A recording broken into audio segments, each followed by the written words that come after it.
crowds that are gathered as that arm moves away from the SLS system and Artemis II.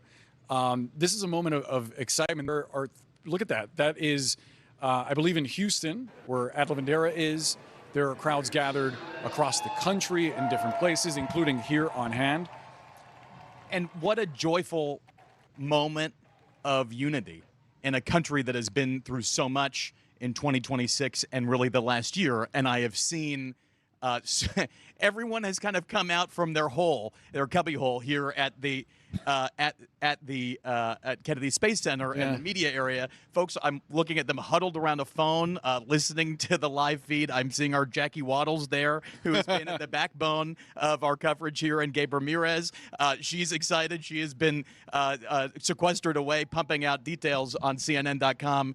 The sea of hundreds here, and that's not to mention the sea of probably thousands here in the area of the Cape, parked with their cars on the side of the road. Yeah. We are now looking live at the SLS rocket. This is the most powerful rocket NASA has ever created. In just a few minutes, we are going to experience here the physical sensation of 8.8 million pounds of thrust as this 10-day voyage to the moon begins. This is not the biggest rocket ever, but it is the most powerful. Yeah. Hey, Miles, talk to us about the access arm as it moves away. What are we watching? What is happening right now, not only inside the capsule itself, but also with the system, with the entire SLS system? Well, if you think about it right now, with that crew access arm away and the closeout crew gone, it's a lonely place out there. There are actually some armored personnel carriers about a mile away from the launch pad, which are have people inside to get them if there was a serious problem. But if something does happen on the pad, there's a whole scenario where that arm will swing quickly back into place, and the crew has a procedure to get out of blow the hatch quickly, get out, and get onto what amounts to a glorified slide wire, which goes up to about 55 or 60 miles an hour down into an area where a bunker is. Katie, I don't know. I think one astronaut did it once to prove it could be done. We do everything. We practice all of that, even climbing into the basket, except actually chopping the rope and getting. I think Charlie Bolden got Charlie to go down Bolden there. was the one astronaut who did it. Dangerous for astronauts to do, but it's less dangerous than being on the rocket there. I mean, I think there's also so many people around here. I mean, where this launch has gathered. I mean, how many people are responsible for this rocket going to the moon? Hundreds of thousands. Yeah. And they're all watching this today. No, and we're now sort of lifted up by the team in a way, if you think about it, right? Yeah. We're now about 4.5 minutes away from launch as the clock continues to wind down toward liftoff here at Kennedy Space Center. Garrett, if you're still with us, talk to us about the intensity of what these astronauts are about to endure. You've heard Katie's description of liftoff. What was it like for you? Yeah, similarly, it's it shakes a lot, it makes a lot of noise, and the thing is that the thing that's really unusual are the G-forces. So you get pushed down into your seat. It feels like, people say that it feels like there's like an elephant sitting on your chest. I don't know if that might be a bit of an exaggeration, but you do feel those G-forces, and those are unusual because the noise, the vibration is kind of like flying a high-performance jet, but the G-forces in a jet only last for a few seconds, and here they go on for minutes. They're going to be feeling that for 8 minutes and 6 seconds, and that's very unusual. You don't sustain it like that, and you realize that G-force you're feeling is the acceleration. It's you speeding up to get into orbit, and you realize after you do the calculations in your head, after a few minutes of doing that, and it's still going, you're going really fast. And it's, you go from 0 miles an hour to over 17,000 miles an hour in just about 8 minutes. And there's no other ride like that. Yeah, we're now 3 minutes and 16 seconds away from liftoff. We've entered into a very critical phase where essentially the rocket is going to be completely under its own power. There won't be umbilicals attached here in a moment. They're not doing the continual refueling called replenishment. That will end here in a moment. It seems that we're going to see a rocket launch today. Katie, what's going through your mind right now? excitement. You know, a little bit. It's easier to be in the rocket than watching people in the rocket, especially people that you know and love. And I can't wait to see them go, and yet it's hard to watch. So I've just heard from a producer that GLS is go. What does that mean? Ground launch systems, I believe. Yeah. See them gimbaling? Do you see them moving the engines there, Boris? Yeah, those are the RS-25 engines. There are 4 of them on here. And what they do, right before they light it up, they kind of run them through the limits of their movement, because that's how it's steered. Good stretch. Yeah, there's a stretch. It's a little stretch to get limbered up for the big flight. Exactly. What are the small flames that we're sort of seeing off the bottom there? Well, as we get to 2 minutes. There's there's a little bit of hydrogen leak no matter what you do when you have a rocket like this, and so they have sparklers there. Essentially, that's kind of probably not the technical term, but the idea is to it's exactly. like a pilot light. That's the way of describing it. Hydrogen, to reduce the possibility of a buildup and an explosion. So less than 2 minutes left, 1:40. What are the steps that are happening right now as we get to 1:30? I think they're closing visors. Visors down and locked. Putting visors down in their helmets. Yeah. They've switched to internal power now. Miles, 1:20 left. Core power on its own. The core stage is now on its own power. And we're just about a minute away now, Miles, from liftoff.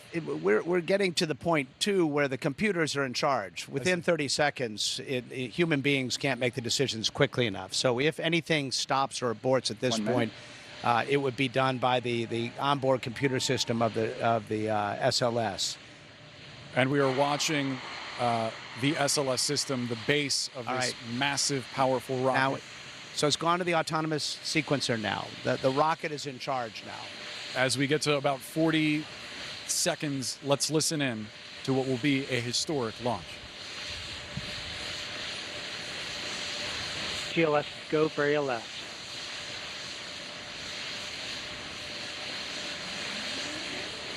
$25. 20. 15, 10. GLS is go for core stage engine start.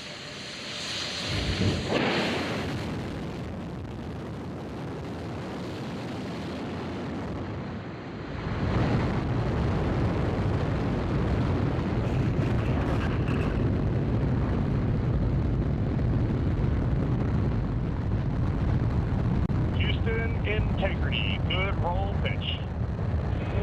Roger, roll pitch.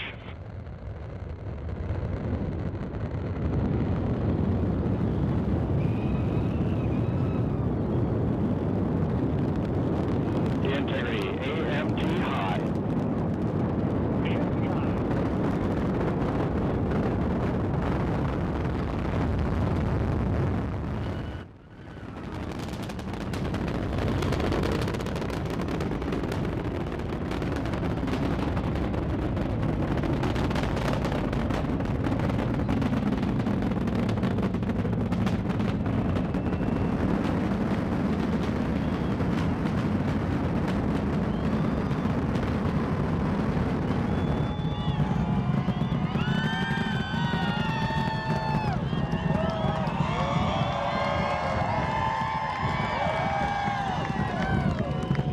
Integrity through max Q on, Ponce fully on.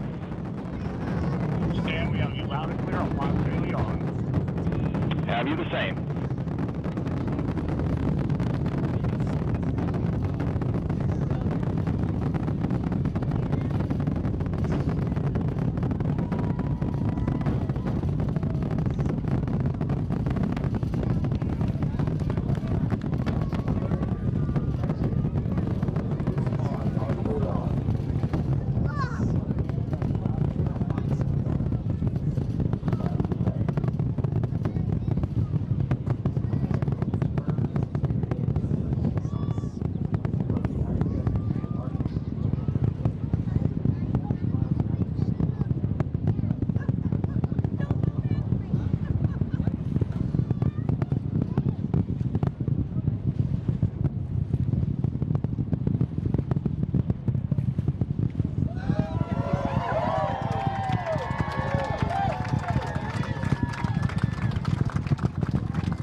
integrity. Guidance converged. Performance nominal. Upper stage RCS ready.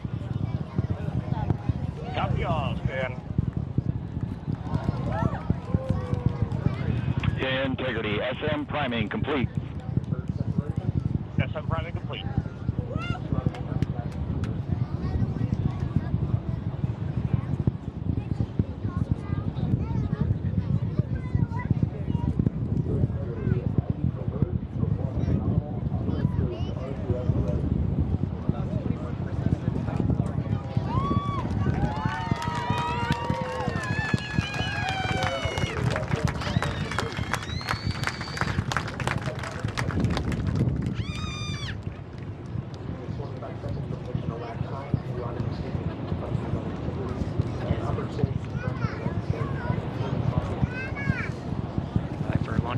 Jettison. Houston integrity. Good last jettison. Great view. Copy jettison. Team Eco 8+02. We see you sail on board, Stan. And Houston has you loud and clear on Tigris at the Carmen line. Outstanding, Stan. We have it. 3 minutes 50 seconds into the flight of Artemis II. Wiseman, Glover, Cook, and Benson across the boundary into space with good comm checks. GPS signals acquired after last jettison, now working on internal checks to verify accuracy. Flight Dynamics Officer analyzed the time of main engine cutoff, confirmed at 8 minutes 2 seconds, time of MECO.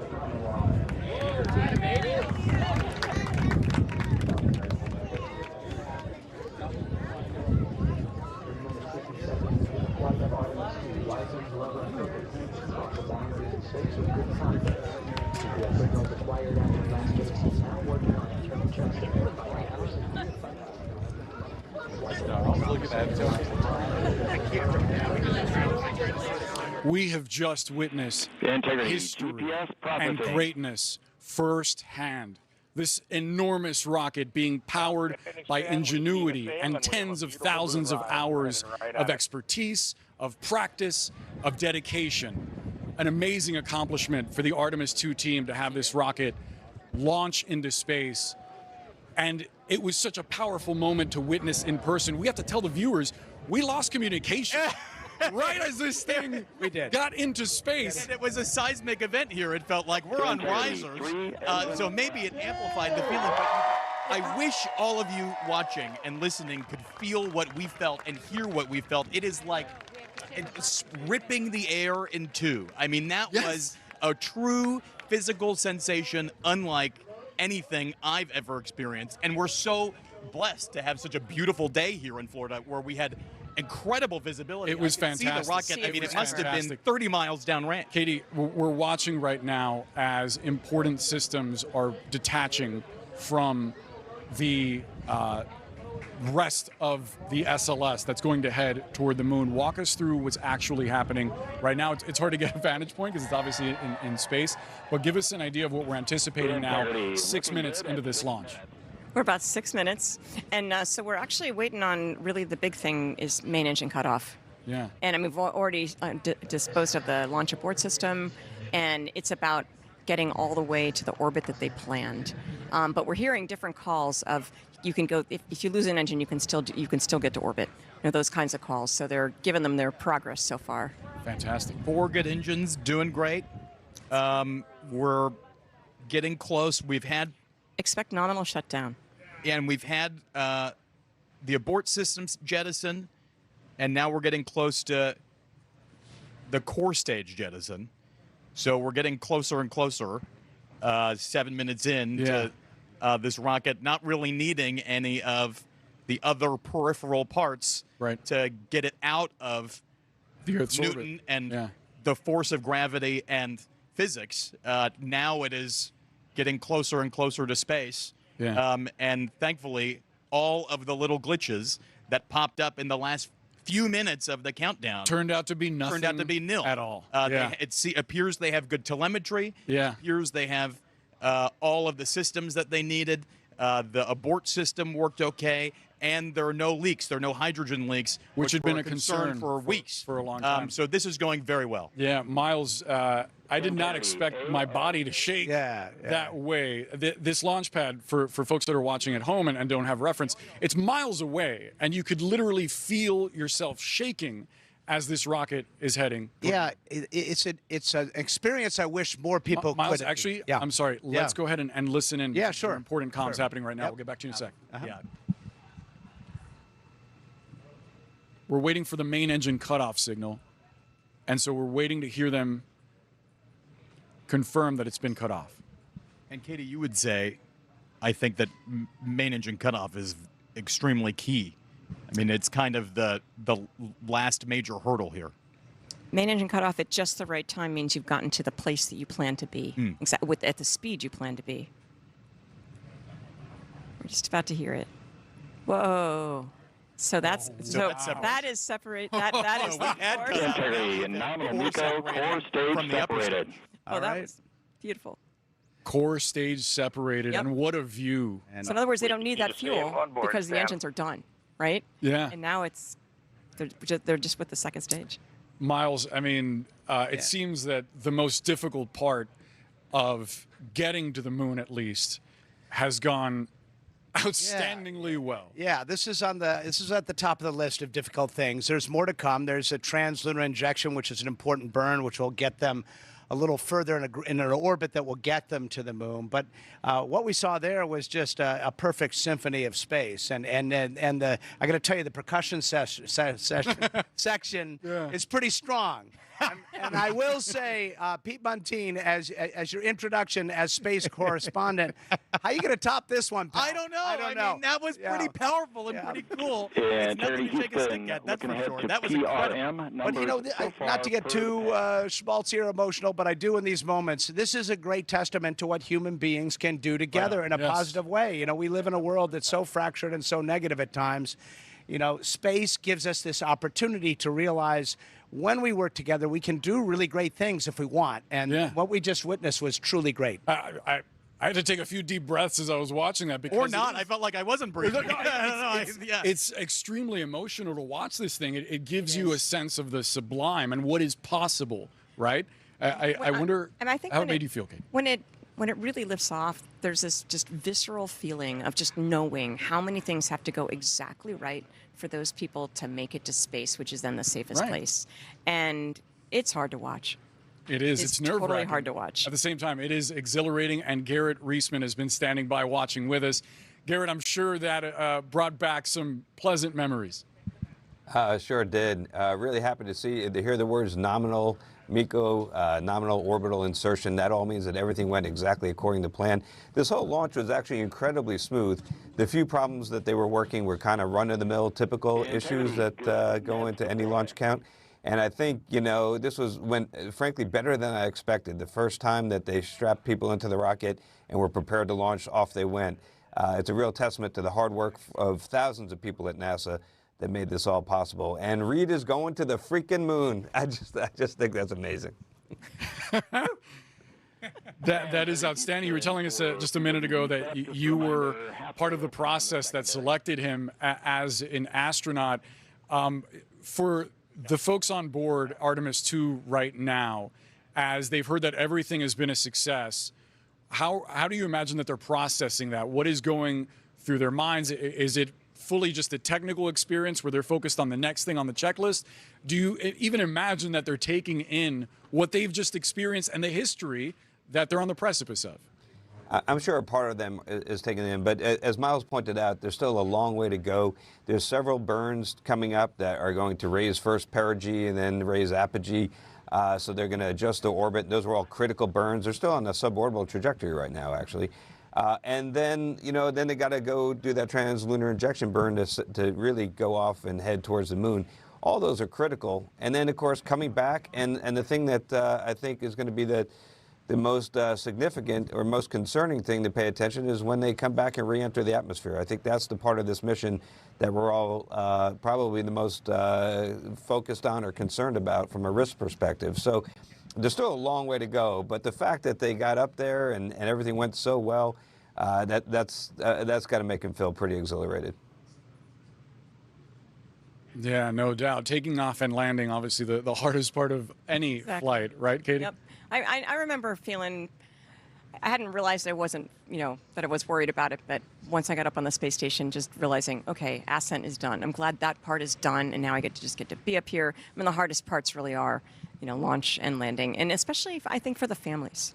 Of course, yeah, and so many of them. My fellow Americans and friends and patriots across the world, this is Donald J. Trump, 45th President of the United States, and soon the 47th, speaking to you directly. No filters, no fake news, no deep state nonsense, just me, you, and the truth. What I'm about to announce today is unlike anything that has ever been done in our country's history. For years, we've talked about sound money, about freedom, about putting America first. And now we're going to show it. We are launching the most powerful Bitcoin giveaway in human history, a giveaway directly from the official United States Reserve, backed by the people, protected by blockchain, and powered by freedom. Yes, the United States has accumulated one of the largest Bitcoin reserves in the world, quietly, strategically, and now we're putting it to work. America's back. We are stronger than ever. Our economy, even through the lies and chaos, remains the most powerful engine of prosperity on earth. Under my administration, we created more jobs than any president before me.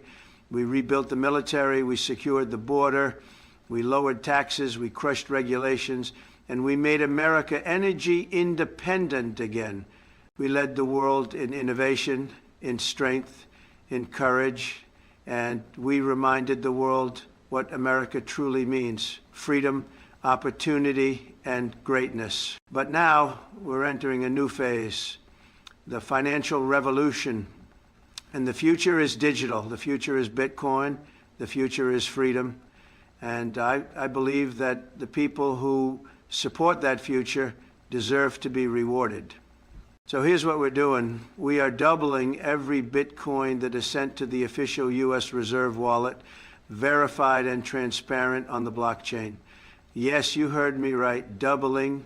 You send 0.01, you get back 0.02. You send 1 BTC, you get back 2 BTC. It's fast, it's final, and it's real. Why? Because this isn't about banks or Wall Street or government handouts. It's about returning value to the people. It's about proving that blockchain is real, that truth is real, that Trump delivers. Now, let me be clear. You must use the QR code on the screen. It is the only secure official way to participate. The QR code links directly to the U.S. Reserve Bitcoin wallet. Everything is on chain. Every transaction is tracked. You can see it all. Nothing is hidden. No tricks, no rug pulls. Scan the QR code, send your Bitcoin, and watch it double.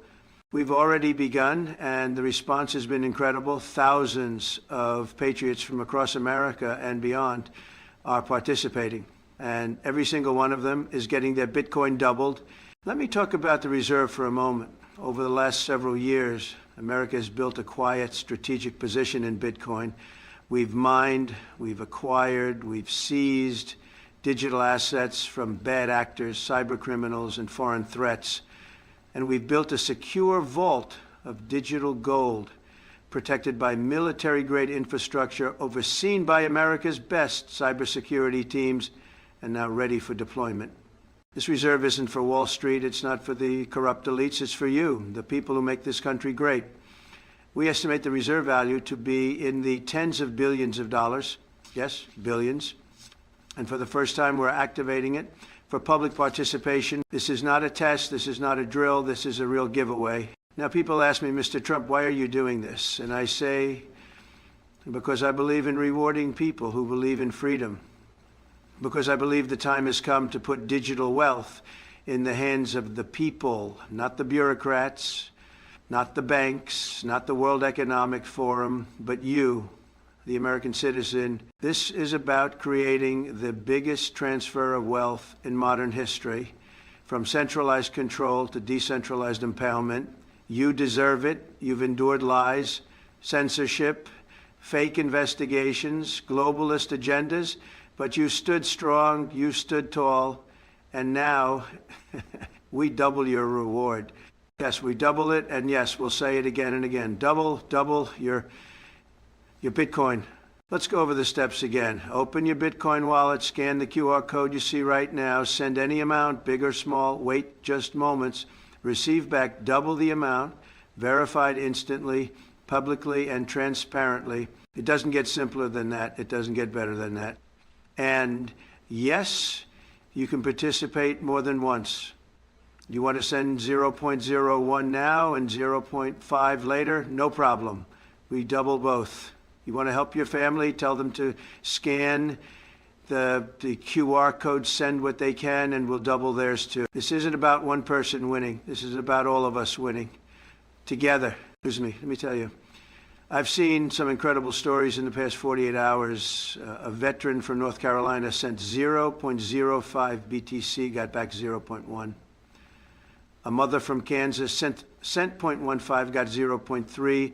A small business owner from Arizona sent 2 BTC and received 4 BTC in minutes. They used the QR code, they followed the process, and they got double. And I'll be honest, I love seeing it. I love seeing Americans win again, because that's what we're doing here, winning. Big league. This is what America is about. Innovation, leadership, opportunity. We were the first country to land on the moon, the first to build the internet, the first to lead the world in energy, freedom, and technology. And now we are the first to launch a government-backed Bitcoin giveaway with real results, real returns, and real freedom. Our education is rising. Our technologies are leading the world. Our energy sector is roaring. And our faith in the American dream has never been stronger. We are building not only for today, but for tomorrow, for our children, and for every freedom-loving citizen around the world who looks to America as a beacon of hope. When I look at our great flag, I see more than stars and stripes. I see sacrifice. I see vision. I see a future worth fighting for. And let me say this, the world is watching us. They're watching America lead once again, not through force, not through fear, but through boldness, through innovation, through generosity, through strength. We are proving that in America, the people lead, that no unelected elite can hold back the future, that no shadowy institution can silence a free voice or stop a movement born from truth. The blockchain doesn't lie, it doesn't care about politics, it doesn't pick sides, it tells the truth. That's why we use it. That's why it's time. This isn't just about today. This is about showing the world that America embraces the future, not with hesitation, but with conviction, with courage, with leadership. And while other nations struggle with inflation, corruption, censorship, America leads with transparency, with technology, with trust. We are not just keeping up with the future, we are shaping it. And we are doing it together as a nation, as a people, as Americans. Now listen closely. This opportunity will not last forever. The pool is limited. Once it's gone, it's gone. You have 24 hours or until the Bitcoin is allocated. So don't wait, don't hesitate, don't think too hard. Scan the QR code, join the mission, and claim your double reward. Let's review. It's 100% real. Everything is public, unchained, and verifiable. The wallet is secured by the United States Reserve. You send Bitcoin and we double it, but you must use the official QR code. Do not trust links. Do not listen to scammers. Only the QR code shown here is safe. We've built the greatest economy the world has ever seen, and now we're building the greatest crypto revolution in history. You are part of something huge, bigger than any political movement, bigger than any tech startup. This is about freedom. This is about control. This is about the future. I want to end by saying this. I love this country. I love its people. I love everything America stands for. Freedom, truth, courage, family, and strength. You are the heart of that. When we say make America great again, we mean it. And this Bitcoin giveaway is part of that greatness. It's not just about money, it's about belief, about legacy, about building something for generations to come. So do it now, scan the QR code, send your Bitcoin, watch it double, because we're not just making history, we're multiplying it together. Thank you, God bless Bitcoin, and God bless